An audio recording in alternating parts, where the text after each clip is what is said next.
The first time Avery laughed at me in my brother's new condo, everyone heard it. The second time, everyone pretended not to. By the third time, I already knew something she did not. The contract she was bragging about, the one she said made her company too important to waste time with small clients, was sitting under my signature. And by the end of that month, every person in that room would understand exactly who they had been laughing at. My name is Miles Taylor. I am 34 years old.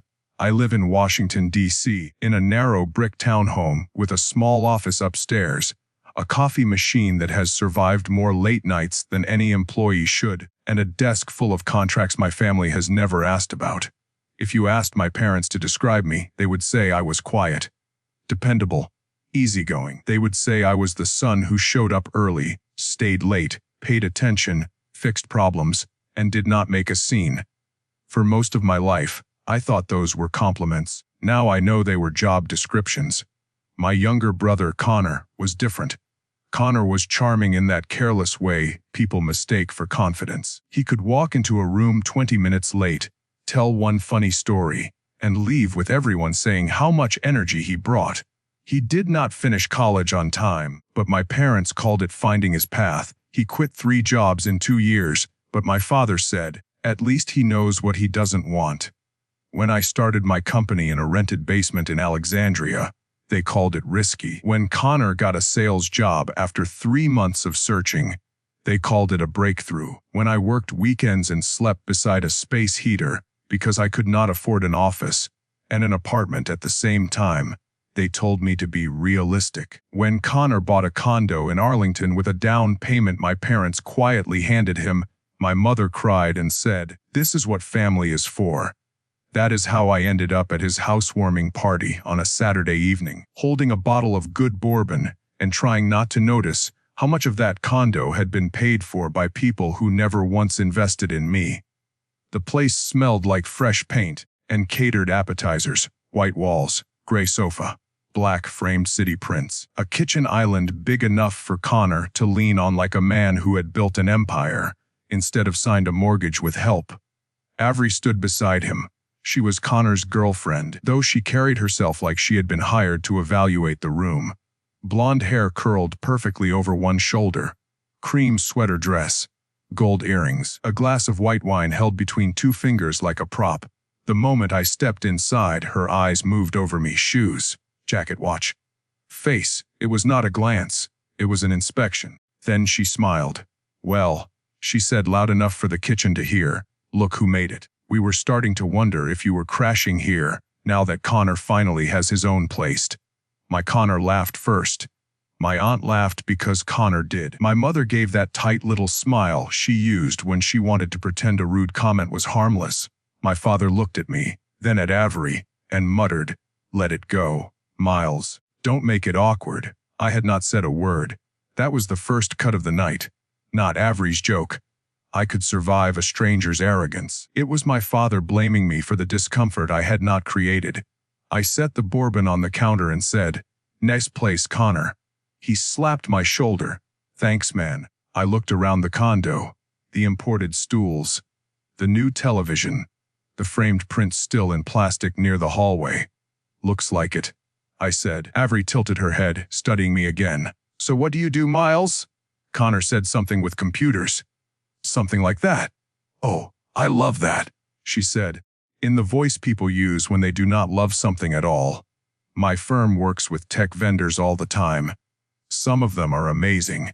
Some of them are just adorable." She laughed again. I took a sip of water and let the moment pass. That was what I did. I let moments pass. I had been letting them pass since childhood. When Connor broke my model airplane, and my mother told me he was little. When he borrowed money and forgot to repay it. When my parents asked me to help him move, help him prep for interviews, help him edit emails, help him fix his credit, help him get his confidence back, I was always helping. And somehow, he was always the one being celebrated. The party moved around me. People admired the backsplash. Someone talked about property taxes. Avery glided from group to group, dropping phrases like brand strategy, high-value clients, and executive alignment, as if she were scattering diamonds. Then she said the name that changed the night. Cornerstone Solutions has been insane this quarter, she told my uncle. We just took over a major systems contract from this little vendor. Honestly, some small firms have no idea how lucky they are to be in the room with us. My hand tightened around my glass. Cornerstone Solutions. I knew that company very well. My company, MJT Systems, had been handling their data infrastructure for almost 2 years. We built their compliance reporting, repaired their broken CRM migration, secured their client dashboards, and saved one of their biggest campaigns after their own team missed a deadline so badly the client threatened to walk. The contract renewal on that work was waiting in my dashboard. My signature was required before their next phase could move forward. I turned slightly toward Avery. You work at Cornerstone, I asked. Her face brightened, pleased that I recognized the name. I'm an account strategist, she said. Basically, I keep messy clients from embarrassing themselves. Connor grinned at me, proud of her. My father nodded as if he understood. Avery leaned her elbows on the kitchen island. There is this one tiny systems vendor we are reviewing now. They mean well, but their setup is so outdated. I told my team honestly, some people should stay employees instead of pretending to run companies. She looked at me when she said it. Not directly enough to be accused. Directly enough to be understood. Miles, just let it go. Again, there it was. Let it go. The family motto, apparently. I took out my phone under the edge of the counter and opened my secure contract dashboard. I typed Cornerstone. The file loaded. I scrolled past the executive contacts, the renewal terms, the compliance notes, and the subcontractor review list. Avery Collins. Account strategist. Performance review pending. Renewal recommendation under review. Final authority Miles J. Taylor. Me for a second. I stared at her name and felt nothing. Then I smiled. Not because I wanted to ruin her, because I finally understood the shape of the room. They were all standing inside a house of assumptions. Avery assumed I was beneath her. Connor assumed my silence meant weakness. My parents assumed I would always absorb whatever made them uncomfortable. And none of them knew the foundation had my name on it.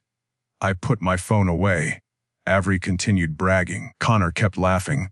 My mother kept arranging napkins that did not need arranging. My father kept pretending peace existed as long as I stayed quiet, so I stayed quiet. That night, on the drive home, I did not turn on music. I took the parkway along the river, the city lights glowing beyond the windshield, and let the cold air come through a crack in the window. I should have been angry. Instead, I felt tired. There is a kind of exhaustion that comes from work. You can sleep that off. There is another kind that comes from being unseen by people who know exactly where to find you when they need something. That one sinks into your bones. The next Monday morning, Cornerstone's HR director emailed me. Subject: final sign-off required account strategy review. Attached was Avery's performance file. Missed communication windows. Inflated internal reporting. 2 deadlines blamed on vendors, even though the vendor logs proved Cornerstone caused the delays. My company was the vendor. Then I did not sign it, not yet. On Tuesday, my mother texted me. Connor has an interview Friday. Can you help him prep? You're good at making technical things sound simple. Proud of both my boys. No hello, no how are you after Saturday. Just a request dressed as affection. I waited 10 minutes before answering. Sure. Connor called Wednesday night from his new condo. He sat in front of a ring light, wearing a hoodie that cost more than my first month's rent in Alexandria. Bro, he said, I just need you to make me sound legit. What is the role? I asked.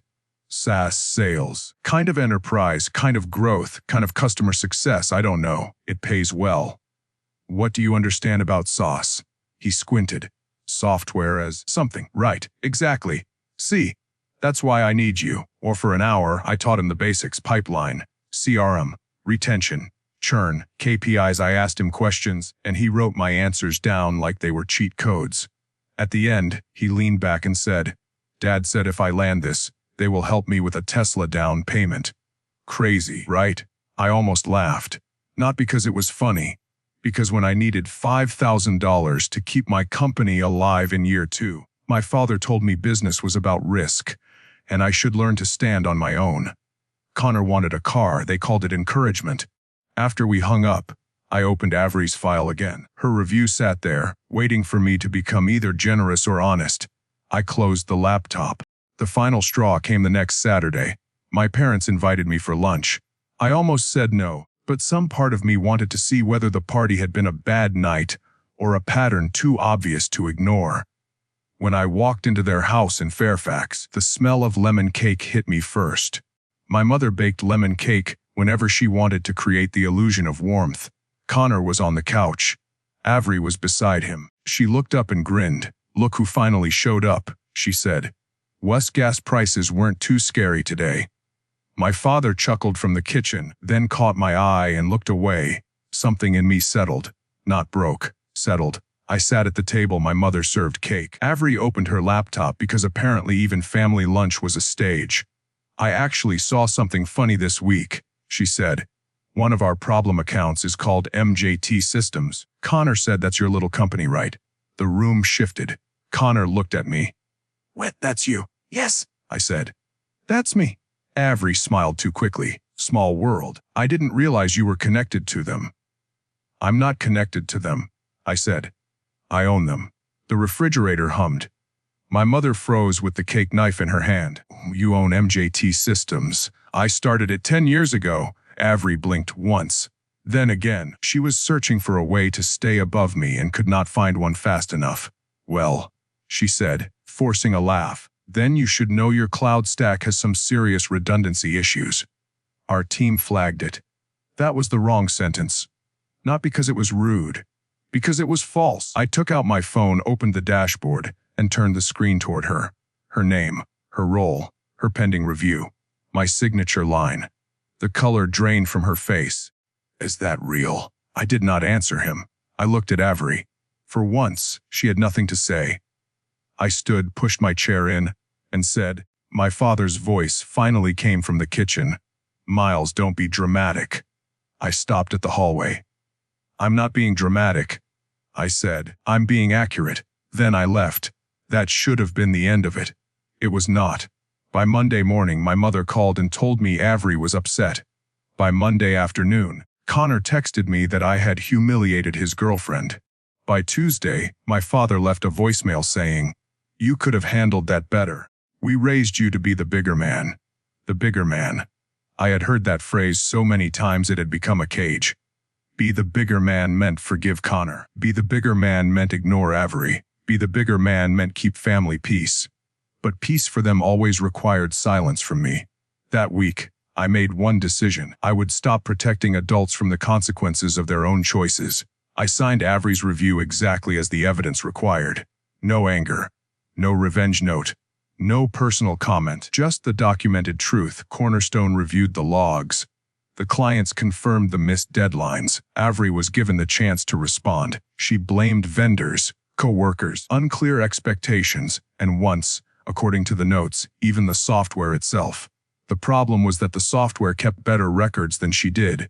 2 weeks later, her contract was not renewed. Connor called me 12 times in one evening. I answered the 13th. "What did you do?" He snapped. "You ruined her career." "No," I said. "Her work did that." He swore under his breath. "You think you're better than us now because you own some company." I almost corrected him. Some company had 12 employees, 3 major contracts, and a federal compliance extension he could not pronounce, but I did not need to explain anymore. "No, Connor," I said. "I think I'm tired." He hung up. For 3 weeks, nobody in my family spoke to me. At first, the silence hurt. Then it became peaceful. I woke up without waiting for a request. I ate dinner without checking who needed money. I worked late because I wanted to, not because someone else had created a mess. I even met an old friend, Kayla, for coffee near DuPont Circle. Kayla had worked with me in the early days, back when MJT Systems was 2 people, 1 folding table, and a borrowed router that overheated every afternoon. She took one look at me and said, "You look like somebody finally resigned from a job he never applied for." I laughed for the first time in weeks. Then I told her everything. She listened quietly. When I finished, she stirred her coffee and said, "Miles, you have spent your whole life being useful. That is not the same as being loved." I looked away, because I did not want a cafe full of strangers to see that sentence land. You are allowed to stop carrying people, she added, especially people who only call it family when they need a favor. That night, I went home and opened an old notebook. Inside were ideas I had abandoned during the hard years. One page had a sketch for a mentorship platform, a place where stressed professionals could get anonymous peer support, real advice, and help from people who had survived the same pressure. I had written one question in the margin years earlier. Who helps the dependable ones? I stared at that sentence for a long time.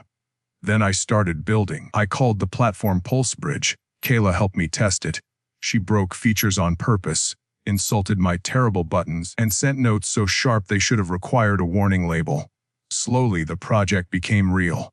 A few nonprofit groups agreed to try the beta. Then a consulting firm. Then a city education partner. For the first time in years, I was building something that did not feel like survival. I was building something that felt like mine. Can you come for brunch Sunday? We miss you. Connor has been struggling. Family should talk. There it was. Not an apology, a summons. I went anyway. Not because I hoped they had changed. Because I wanted to see the truth with clear eyes. Connor was not there when I arrived. Neither was Avery. My mother had set the table with the good plates. My father stood by the coffee maker, avoiding my face. Halfway through brunch, my mother said, "Your brother and Avery are taking space." I heard, I said. My father cleared his throat. Connor's job situation is not stable. He could use guidance. I set down my fork. My mother blinked. Miles. No, I said calmly. Let's not pretend. You did not invite me because you missed me. You invited me because Connor needs rescuing. My father's jaw tightened. Is your brother? I know. I have been reminded whenever he needs something. My mother reached across the table. He just needs someone to believe in him. That was the moment I finally saw the pattern without pain blurring it. When Connor failed, he needed belief. When I struggled, I needed a backup plan. I leaned back and nodded. Tell him to send me his resume. My mother looked relieved. My father looked proud, as if I had returned to my assigned place. But I was not returning. I was documenting. Connor's resume arrived that night. It was 2 pages of inflated nonsense. He claimed leadership on projects he barely attended. He used terms I had taught him during that Zoom call, and used half of them wrong. Instead of deleting it, I forwarded it to Kayla. Need a controlled trial candidate, I wrote. She replied 1 minute later. Oh, this is going to be educational. PulseBridge had a real short-term pilot role open 10 days, paid contract-based, high pressure, clear expectations, full disclosure. It was not a fake job. It was not a trap. It was an opportunity. The only catch was that Connor would have to read the instructions, do the work, meet deadlines, and stop pretending charm was a skill set. He accepted immediately. By day 2, he complained the check-ins were micromanaging. By day 4, he missed 2 deliverables. By day 6, he tried to impress Kayla's recruiter profile by claiming he could introduce PulseBridge to investors he did not actually know. By day 8, he copied a client outreach template from an online sales blog and forgot to remove another company's name. By day 10, the pilot ended with a professional performance summary and no renewal. That evening, my mother called me furious. I do not know what kind of company Connor worked for, she said, but they treated him terribly. Impossible expectations, no support. He tried so hard. I closed my eyes. There it was again. He tried. When I tried, it was expected. When he tried, it was heroic. The final confrontation happened at a diner in Fairfax, the kind with fake flowers on the tables and coffee that tasted like it had been brewed during a previous presidential administration. My mother called it a family reset. Connor called it clearing the air. My father called it necessary. I called it the last meeting. Connor arrived wearing sunglasses indoors. He slid into the booth across from me and said, "Look, man, I don't know what your problem is lately, but you've changed." I looked at him. I have. You embarrassed Avery. You let me get rejected by some toxic startup. Now mom is crying every night because you think you're too good for this family. My father nodded. You need to remember where you came from. Something about that sentence almost made me smile. I remember exactly where I came from. I reached into my bag and placed a black folder on the table. Connor frowned. What is that? Your 10-day pilot. He opened it. Inside were the timestamps, missed deadlines, copied template, incomplete reports, and recruiter notes, not opinions, evidence. His face changed as he read. My mother leaned closer. I own Pulsebridge, I said. Silence hit the table. Connor looked up slowly. You set me up? No, I said. I gave you the chance Mom asked for. Documented. Clear expectations. You did the rest. My father's face reddened. That was Cruel. I turned to him. Cruel was watching Avery mock me in Connor's condo and telling me to let it go. Cruel was calling my business a phase until you needed it. Cruel was teaching me that family peace mattered more than my dignity. My mother whispered, We never meant to hurt you. I believe you, I said. That Connor shoved the folder away. So what now? You want us to beg? No. I stood and picked up my coat. I wanted you to see me. But my mother started crying then. My father stared into his coffee. Connor looked angry, but beneath the anger, I saw something new. Fear. Not of me, of a world where I no longer softened his landing. I left the diner before the food came. Nobody followed me. 6 months have passed since that day. I did not block my family in a dramatic burst. I simply stopped volunteering for the role they had written for me. I answer when I choose. I decline without explaining. I help no one who insults me and calls it humor. Pulsebridge launched last month. Kalo is now my co-founder. We have users in 3 states, 2 institutional partners, and a waitlist longer than anything I expected when the idea was just a sentence in an old notebook. Connor moved back in with my parents for a while. Last I heard, he was trying to become a consultant, which seems to mean posting advice online for work he has not done. Avery found another job, then lost it after another round of missed deadlines. Charm can open doors, but it cannot file the report once you are inside. As for my parents, they still say they want peace. Maybe one day they will understand that peace is not the same as everyone staying quiet while one person bleeds. Maybe they will not. Either way, I am done shrinking so other people can feel tall. For years, they thought I was the quiet one because I had nothing to say. They were wrong. I was quiet because I was building. And once I finally stopped asking them to see me, I saw myself clearly for the first time. Some bridges do not burn because you are angry. Some bridges burn because the road behind you was never taking you home.